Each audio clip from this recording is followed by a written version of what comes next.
The chair is authorized to declare a recess of the committee at any time. The hearing is entitled Oversight of the Prudential Regulators. Without objection, all members will have 5 legislative days within which to submit extraneous materials to the chair for inclusion in the record. I now recognize myself for 4 minutes for an opening statement. Good morning. I want to welcome our witnesses and thank them for joining us today. Today's hearing is an opportunity for the committee to discuss the recent work of our prudential regulators and to highlight the strong alignment between their current approach under the Trump administration and our agenda here in the committee to make community banks, all depository institutions of all sizes, great again. Our shared objective is to ensure that regulatory policy supports the needs of the banks and credit unions that serve the hardworking Americans across this country. The supervisory and regulatory developments, rulemakings, and activities of the prudential regulators that we will highlight in today's hearings underscore that shared vision. Together, we can reduce the duplicative or untailored burdens on financial institutions of all sizes to ensure that they can continue to thrive in an increasingly competitive market. This hearing is about enhancing clear, tailored rules of the road, fostering competition, and ultimately serving the best interests of consumers and businesses. Committee Republicans have been working alongside the Trump administration from day one to ensure that community banks remain viable, competitive, and able to serve the needs of our local communities. To achieve our mutual goals, it's crucial that prudential regulators remain focused on their core mission to safeguard the fundamental stability, safety, and soundness of our financial institutions, rather than on trendy distractions that prioritize progressive climate agendas or DEI initiatives. That's why our committee's legislative and oversight agenda and the Trump administration are collaborating in leading the charge to shift our regulatory approach and return prudential supervision to this core mission. We saw what happens with the failure of Silicon Valley Bank when supervisors fail to keep their focus on the obvious, in plain sight material financial risks. This hearing will also emphasize the important reversal of costly, ill-conceived Biden-era regulations and guidance, which would drive up costs and drive access for services down for American homebuyers and small businesses, most notably the original Basel III endgame proposal. I'm proud of the work of the committee has done to advance legislation to provide clarity for the digital assets marketplace, streamline supervision, increase access to capital and deposit funding, ensure a fair supervisory appeals process, and establish a timely merger review process, among many others. It's critical that we continue this momentum towards transparent regulatory certainty and broader market competition. Clear, consistent rules reduce compliance costs for banks and credit unions. When these institutions can navigate regulations without ambiguity, they can allocate their resources more effectively, making loans cheaper and investing in customer service, technology, and innovation that benefits our entire economy. This committee has held numerous hearings throughout the 119th Congress to learn about how the actions of the regulators are affecting community banks and credit unions and their ability to serve our customers. We have heard time after time about the positive developments occurring at your agencies, as well as further ideas about right-sizing the supervisory and regulatory environment. As in the past, this Congress must find modern ways to enact effective and clear guidelines and expectations to enable financial institutions to operate in an increasingly diverse and dynamic financial system. I look forward to your testimony today, and I yield back the balance of my time. I now, with pleasure, recognize the ranking member of the committee, Mrs. Waters, for a 4-minute opening statement. Thank you very much, Mr. Chairman. Thank you to our witnesses for being here today. During the Thanksgiving break, a lot of us heard the same thing from our constituents. Buying the groceries for Thanksgiving dinner was much, much more expensive this year. On top of that, Trump's weakening economy is squeezing families so much that many are concerned that they will need to pull back on holiday spending. After all, didn't Trump say that the children only need $2 and that the $2 might cost more? With economic policies like these, Donald Trump is the Grinch who stole Christmas. But Democrats aren't the only ones raising alarms.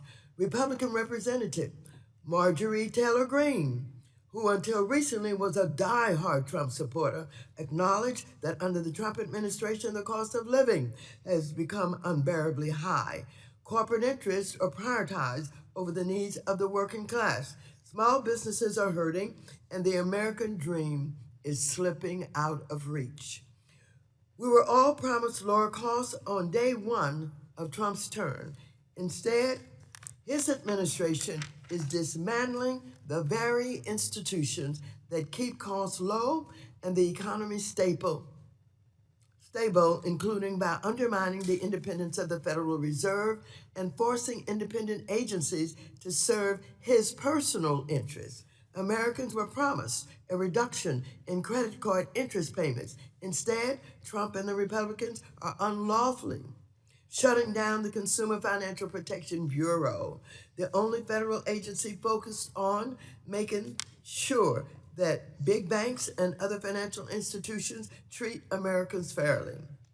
As if that weren't enough, Russell Vogt, who has told private audiences of his plan to illegally end the CFPB, announced last month that CFPB examiners will be forced to recite a so-called humility pledge, essentially forcing them to bow down to big banks before daring to carry out their jobs to examine them. While I'm happy that our committee is following the law to finally have what should be a semi-annual hearing with the Fed Vice Chair of Supervision, I remind Chairman Hill that it has been 18 months since the CFPB director last testified before this committee, a delay which is wholly unacceptable. I'm concerned that our banking regulators have been anything but independent, prioritizing Trump's deregulatory policies that will leave our banking system vulnerable to another Silicon Valley Bank type failure, if not worse. But it's not just handouts to mega banks. The Trump family has spent more time putting money into their own pockets than working for the American people. In fact, Trump and his family have received nearly $2 billion in cash, gifts, and crypto profits, while our regulators work on crypto rules that could legitimize this corruption. We all know the adage that silence is complicity, and I'm deeply disappointed by the ways in which my colleagues on the other side of the aisle have remained silent and enabled this president's policy. I hope each of our banking regulators were here today, assert your independence, and help us navigate out of this mess before it's too late. I yield back. Gentlewoman yields back. Recognize the chair of our subcommittee on financial institutions, Mr. Barr of Kentucky, for a 1-minute opening statement. Thank you to our witnesses today. It's encouraging to see new leadership at prudential regulatory agencies committed to reevaluating needless burdens on our financial institutions.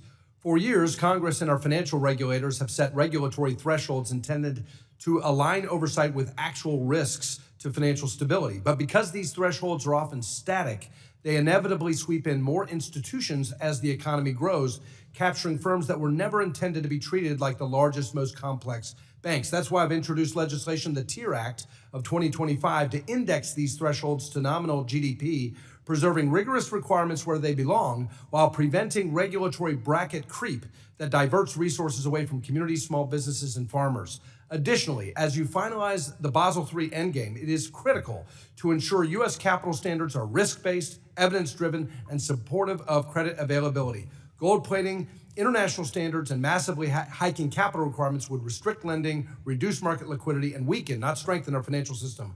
I urge prudential regulators to work with Congress toward a framework that is transparent, analytically sound, and aligned with the realities of a growing economy. I yield back. Gentleman yields back. I recognize the ranking member of our subcommittee on financial institutions, Dr. Foster of Illinois, for a 1-minute opening statement. Thank you, Chair Hill and Ranking Member Waters. The panel before us today has the important responsibility of supervising our banking system, not only for known risks, but also emerging risks that threaten the stability of the American financial system. As the ranking member of the Financial Institutions Subcommittee, but also as a member who joined Congress in March of 2008 on the eve of the financial crisis, I understand the damage that not only old risks like excessive risk-taking and hitting leverage can cause, but also modern, innovative, yet untested financial products can have if they're allowed to operate unchecked. Your agencies will have to adapt to a rapidly changing financial system and ensure the stability and innovation go hand in hand. Innovative financial products and digital assets, private credit, third-party technology firms, and developments like agentic AI will quickly change how financial institutions and their customers behave and how they manage risk. We've already seen that in the 2023 banking crisis, the collapse of fintech, the fintech synapse, and recently the failure of critical infrastructure in my district that disrupted the commodities market. So I look forward to this important discussion of modern prudential regulation and look forward to hearing how your agencies plan to adapt to these changes in the financial system. Thank you. I yield back. Gentleman yields back. Today, we welcome the testimony of the Honorable Michelle Bowman, Vice Chairman of the Supervision for the Board of Governors of the Federal Reserve System, the Honorable Jonathan Gould, Comptroller of the Currency, the Honorable Kyle Hauptman, Chairman of the National Credit Union Administration, and the Honorable Travis Hill, Acting Chairman of the Federal Deposit Insurance Corporation. We thank each of you for joining us today. Each of you will be recognized for 5 minutes to give an oral presentation of your testimony. Without objection, your written statements will be made part of the record. Vice Chair Bowman, you're now recognized for 5 minutes. Chairman Hill, Ranking Member Waters, and other members of the committee, thank you for the opportunity to testify on the Federal Reserve's supervisory and regulatory activities. I'll focus on the current state of the banking sector and progress on my priorities as the Vice Chair for Supervision. The banking system remains sound and resilient. Banks continue to report strong capital ratios and significant liquidity buffers, which position them well to support economic growth. We are seeing continued growth in bank lending, a decline in non-performing loans across most categories, and strong profitability. Notably, though, non-bank financial institutions continue to increase their share of the total lending market, providing strong competition to regulated banks without facing the same prudential standards. To compete effectively with non-banks on both payments and lending, the Fed is encouraging banks to innovate to improve their products and services. We're working together with the other regulators to develop regulations for stablecoin issuers, as required by the Genius Act. We also need to provide clarity on digital assets to ensure that the banking system is well placed to support these activities. The Fed is working to tailor our regulatory and supervisory framework to accurately reflect the risk that different banks pose to the financial system, particularly community banks. We cannot continue to push policies designed for the largest banks down to the smaller, less risky, and less complex banks.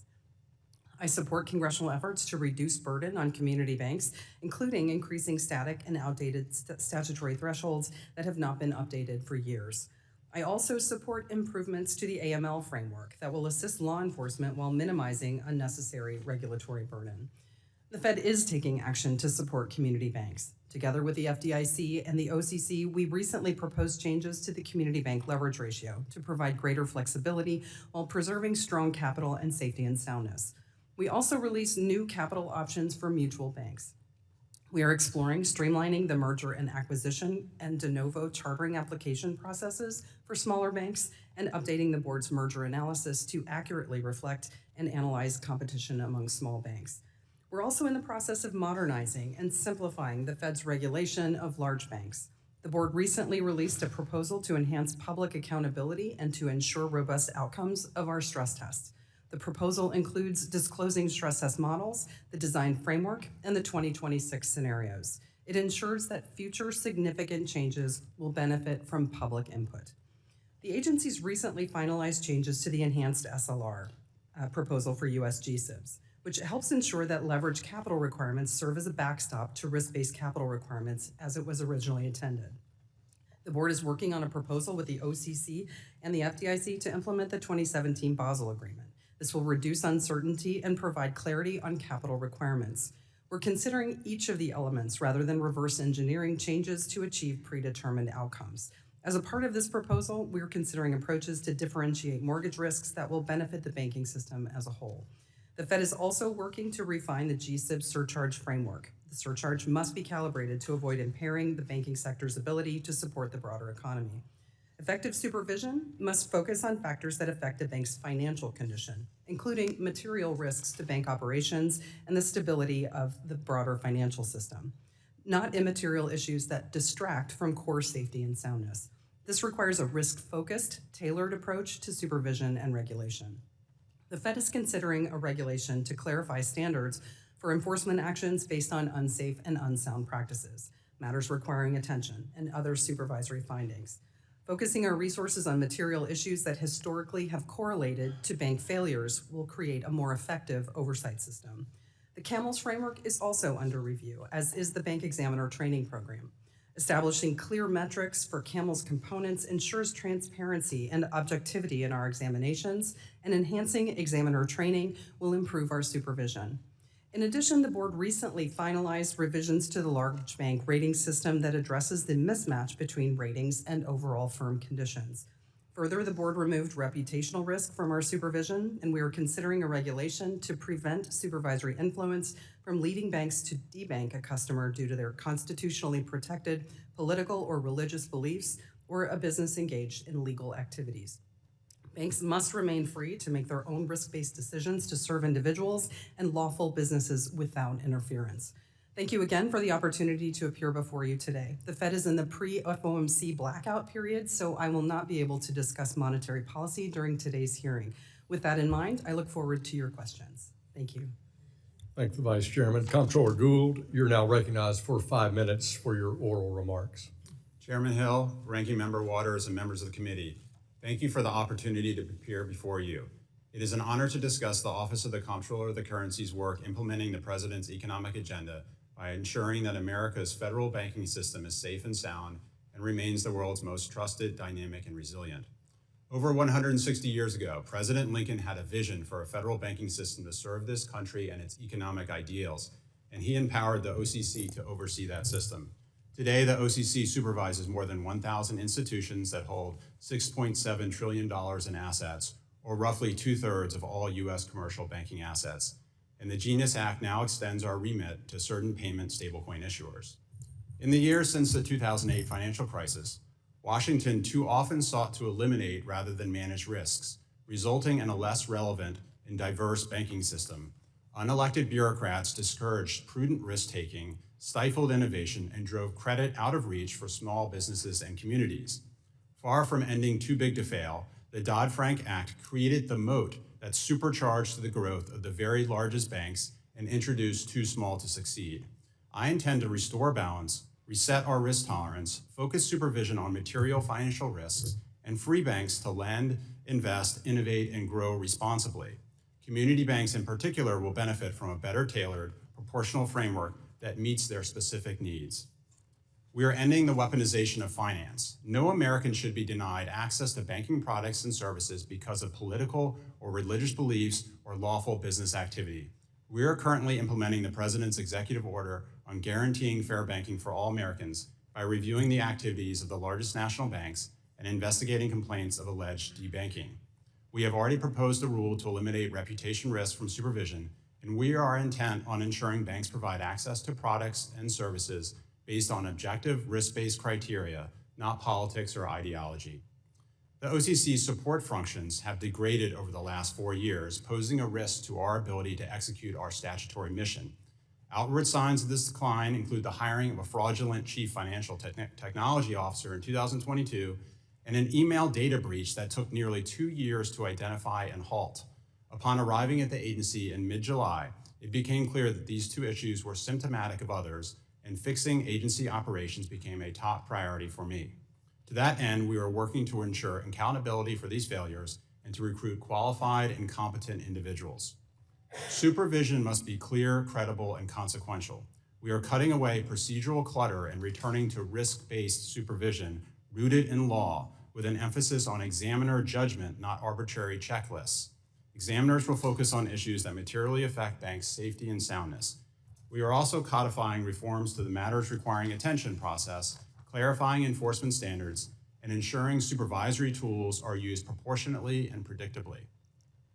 The OCC is working with our interagency partners to repropose the Basel III capital rulemaking and improve capital standards. We are evaluating opportunities to improve the Community Reinvestment Act framework, including developing a simplified strategic plan to ease compliance for community banks. We're also advancing BSA AML modernization and targeted burden relief for community institutions. These actions will make our regulatory architecture simpler, stronger, and more accountable. Innovation has driven American finance from the telegraph to the blockchain. The GENIUS Act represents Congress's effort to integrate payment stablecoins safely into our regulated banking and financial system. The OCC is drafting rules that balance innovation with prudence. Beyond payment stablecoins, we continue to clarify new ways for banks to conduct the very old business of banking and adopt new technologies like AI to ensure these opportunities are available to all OCC-supervised banks rather than a privileged few.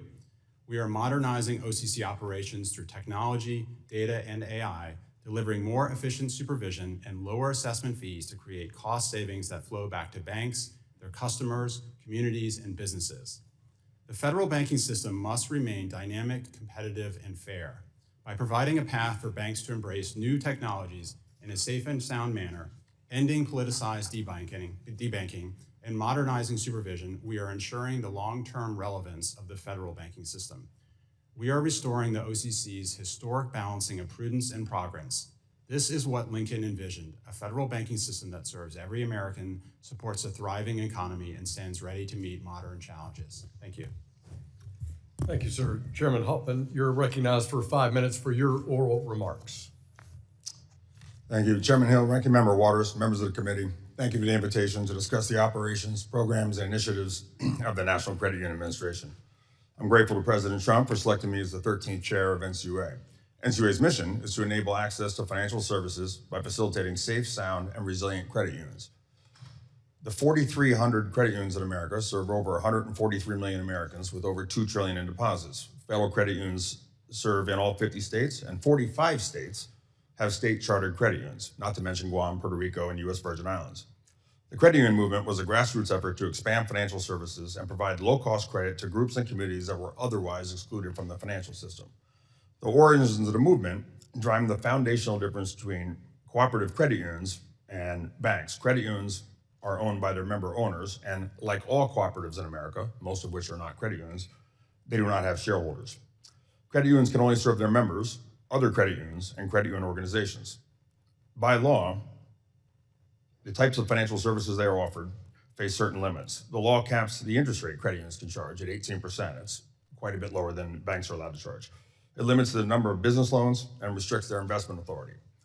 Just as credit unions are unique among financial service providers as cooperatives, NCUA is a little bit distinct from our fellow regulators that we are both the regulator and insurer for most credit unions.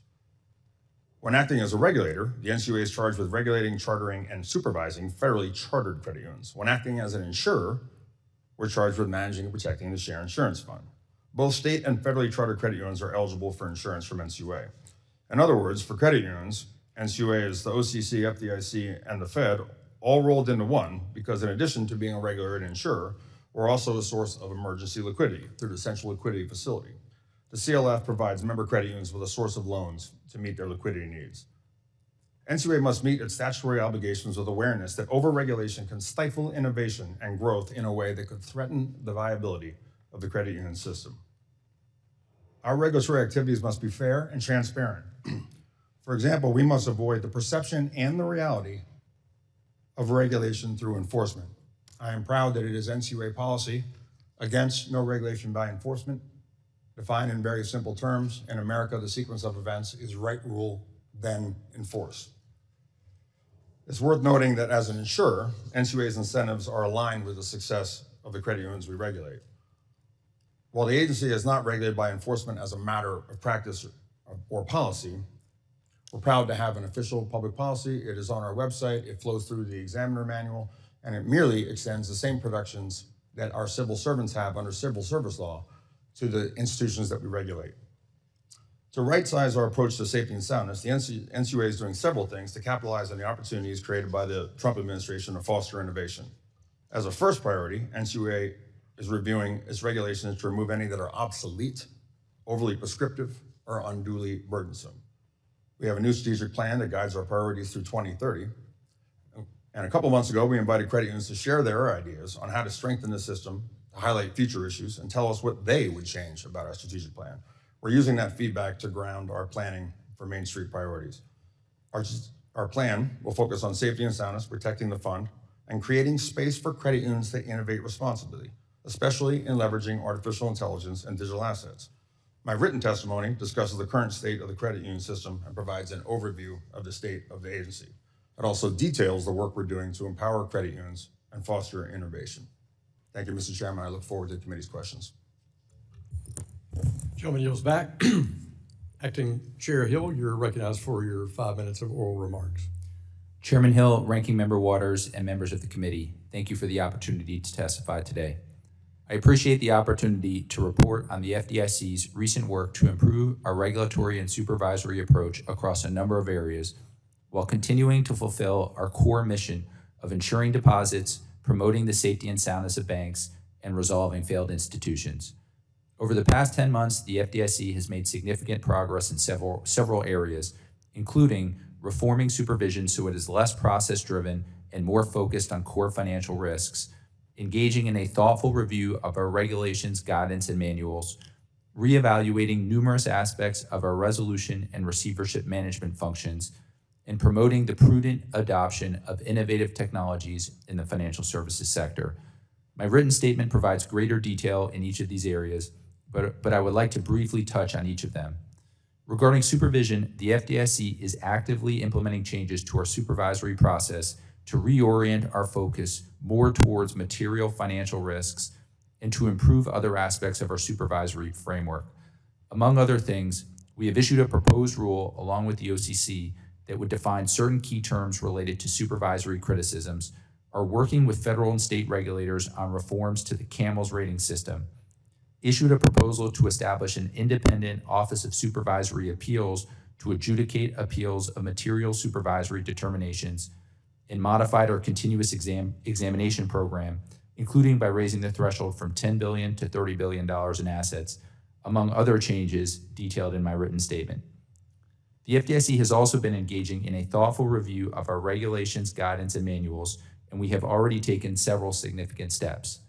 With respect to capital rules, we finalized a rule to modify the enhanced supplementary leverage ratio to help ensure that it serves as a backstop to risk-based capital requirements rather than as a frequently binding constraint, proposed targeted amendments to the community bank leverage ratio to expand eligibility and encourage more community banks to opt in, and are working with the Federal Reserve and OCC to modernize risk-based capital requirements, which includes implementation of the 2017 Basel Agreement. We have also finalized a rule to raise and index 37 regulatory asset thresholds, and we continue to evaluate other thresholds within our regulations to be included in one or more future proposals. We rescinded our 2024 Statement of Policy on bank mergers and continue to work on additional improvements to the merger review process and analytical framework. And we issued a proposed rule to significantly enhance the speed and clarity of the approval process for new branch openings, which we expect to finalize later this month.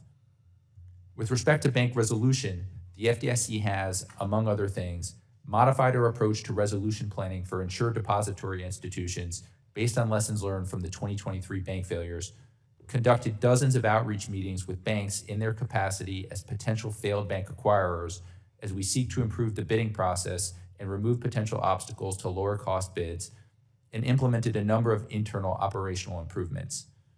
Throughout the course of the year, the FDIC has also taken a more open-minded approach with respect to banks that offer products and services related to digital assets, while maintaining our expectation that such activities are conducted in a safe and sound manner. Specifically, we rescinded the Biden-era prior notification requirement for digital asset activities, which served as a significant barrier to banks' participation in these activities, withdrew from several interagency joint statements, including one that suggested that use of public distributed ledger systems was likely inconsistent with safe and sound banking practices, publicly released hundreds of pages of supervisory correspondence to provide transparency regarding the prior administration's misguided approach to digital assets, and have begun work to implement the Genius Act. In addition, we are also considering the recommendations included in the report issued in July by the President's Working Group on Digital Asset Markets, and we are currently developing guidance to provide additional clarity with respect to the regulatory status of tokenized deposits. In closing, the FDIC will continue to work to drive economic growth and access to capital while fulfilling our critical role in promoting a safe, sound, and resilient banking system.